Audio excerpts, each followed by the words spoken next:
Everyone thinks Max Holloway is going to run through a crusty Conor McGregor at UFC 329, but they are completely ignoring one fatal flaw that Max Holloway has.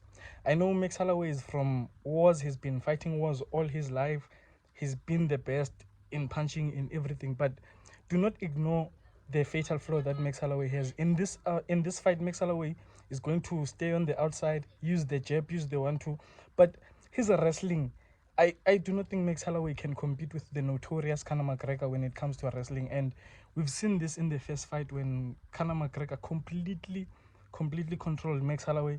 And I know it's been years and Max has been fighting the best of fighters, but I don't think this is something that we should ignore about the fight.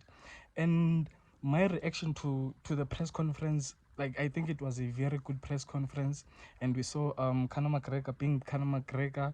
Paddy Pimblett got the loudest cheers, though. I don't think anyone can ignore that Paddy is really the next big star in the UFC, and I've been enjoying the UFC so far, man, and I'm really looking forward to the coming fights. And my reaction on the embedded episodes, I think, like, Conor McGregor has been looking very good, and Max Holloway was also surprised that he thought Conor McGregor was going to come in big for the welterweight fight, and I think he was very lean.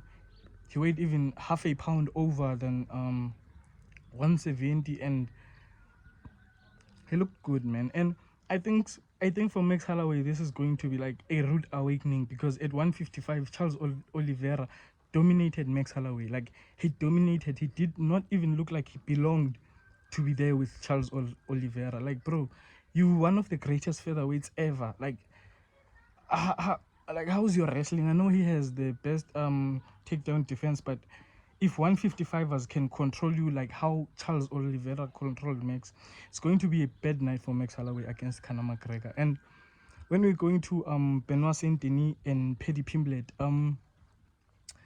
yeah, this is also a good fight, man. Paddy Pimblett, Benoit Saint Denis, very good fight. And for me personally, I think Paddy Pimblett is going to take this one, because when I'm watching Benoit Saint Denis, I think his wrestling really helps him. His wrestling really helps him. But if he can't take you down, then he's in deep trouble. And against Paddy, you can't take Pimblett down, because you're gonna get choked out, and you can't stand with Paddy because he's long and he's going to use those leg kicks very well. So it's going to be a bad night for Benoit Saint Denis. So in this one, I got Paddy Pimblett finishing by submission or knockout. I'm very confident in that prediction. So yeah, man.